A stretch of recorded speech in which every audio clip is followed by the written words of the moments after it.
Hello everyone, this is Farheen and welcome to our YouTube channel Farheen's Million Masalas. I always wanted my first video to be of something that I love.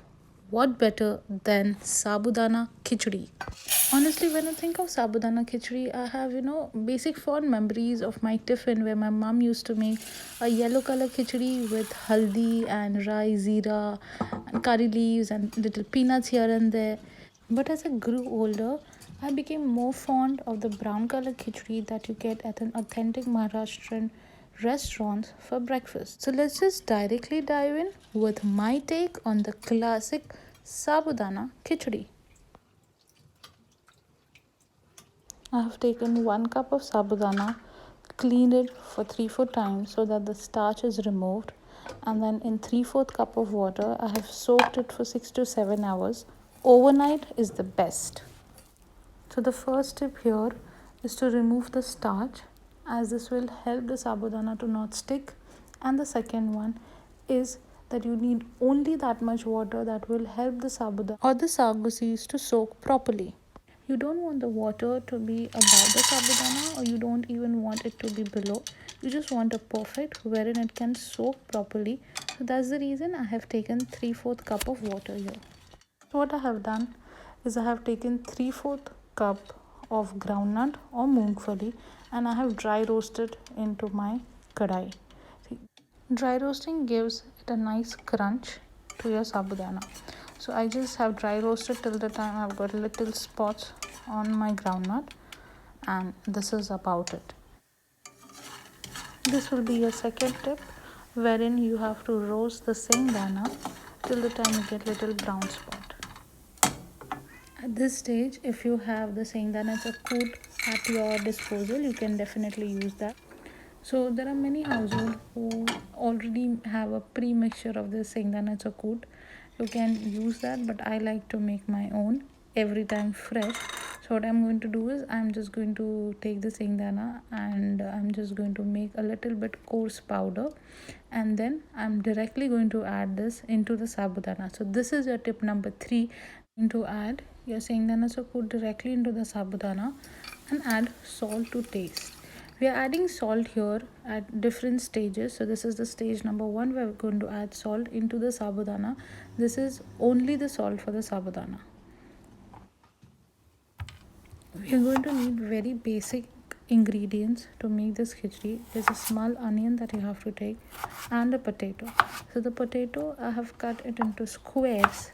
As you can see, I have cut it into half and then make 2 slices out of it, and then there are squares I have made it, and these are the ones that are going to add extra texture to your sabudana because you're going to give it a nice brown color. Okay, so once all my potatoes are chopped, so in the same pan in which we have roasted our peanuts, I'm going to add little oil and I'm going to put the potatoes in and let it get nice brown color on the edges. Okay, and I've put little salt here. This is the second stage where I'm putting salt so that the potatoes also have a nice flavor, right? So here my only key concern is to have nice brown spots and brown color on the edges. You could totally skip this step if you have boiled potatoes ready with you, or if you don't like I like it to fry in oil and use it. If you don't like frying and everything, you can definitely boil one potato, cut it into cubes, and you can add it at the later stage. So you can see we have got little bit brown marks here, but as I can check, the potatoes are not fully done. So what I'm going to do is I'm just going to place a lid on top and I'm going to cook for another 2-3 minutes till the time I feel that the potatoes have turned softened. So first I have not put the lid. The only reason was if I put the lid, then there'll be a lot of moisture in it and I won't get the brown markings that you see there.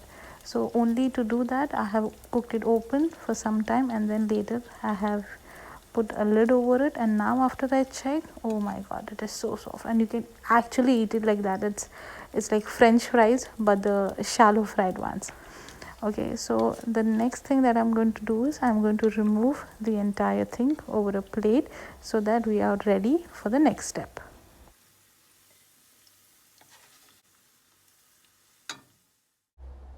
So here you can see that I have a small onion. I'm going to chop it finely, and I have got green chilies also, that also I'm going to chop.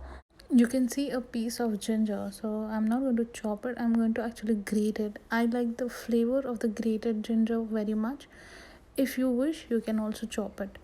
Okay, so in the same pan that we have fried our potatoes, I'm going to heat the oil again, and I'm going to add 1 spoon of rye or mustard seeds. Okay, I would just help it crackle a bit, and the next thing that I'm going to add is zira or cumin seeds.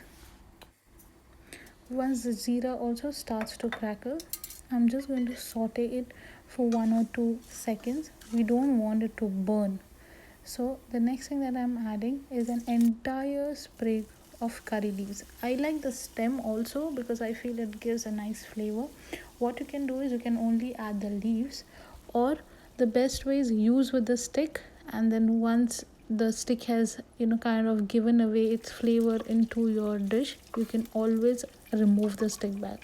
Once that is done and it is all sorted, I have added my chopped onions, and I'm going to just wait for it to turn translucent and then a little bit brown. So the entire feel of this sabudana khichdi is going to be brown color. We are not going to add any haldi, we are not going to add any mirchi powder, nothing. So once I have done that, I've gone ahead and I have added the ginger, which I have grated, and then while grating it fell into the oil. If the same thing happens with you, make sure it's not hot and you pick it up. If it is hot, please call for assistance. So yeah, I have to pick it again and do it further. So once that is done, I'm just going to keep stirring occasionally so that it doesn't burn. And here also we have to make sure that we have got brown bits, because as I said, the entire field is going to be brown.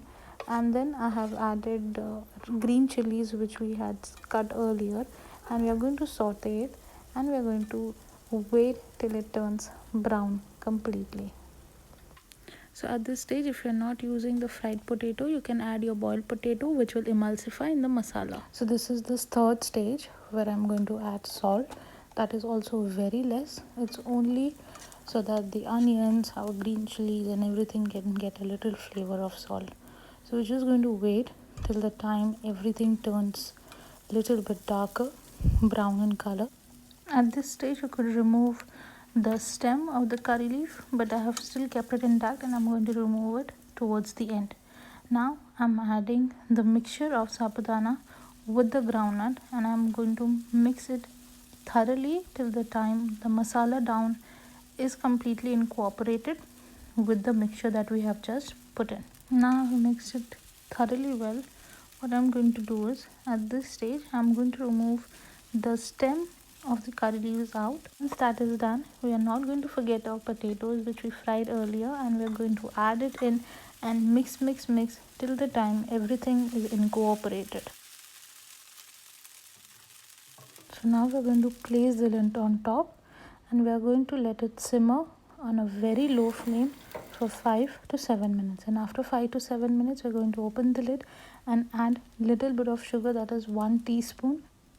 We're just adding the sugar so that it balances out the flavors very well, and we're just going to mix it once again, and we're going to let it cook for another 5 minutes on a very low flame, and we're going to again place the lid. And if you're wondering, placing the lid might make it soggy or might make it sticky. So it won't make it sticky because we have already put the shengdana chakut in the sabudana prior to mixing it. Is going to assure that it's not sticking altogether. So here what we have to understand is each and every pearl of the sabudana has to be translucent. Otherwise it's going to be kacha, or it's going to be uncooked, and then we'll have an upset stomach in the morning. So it's done. I'm going to just garnish it with a little bit of coriander, and then towards the end I'm going to just squeeze in half a lime into it, mix it well, give it a final rest of another 5 minutes with the lid closed and the flame off. After mixing it, your sabudana khichdi is completely done and tasty. The smell Oh, mashallah, mashallah, mashallah. It is just amazing. The taste is amazing. This Sabudana Khichdi is divine and to die for. So I've just added a lime. There are people who have it with dahi or curd. You could do that. Please try and let me know how it turned out for you. Thank you. Allah Hafiz.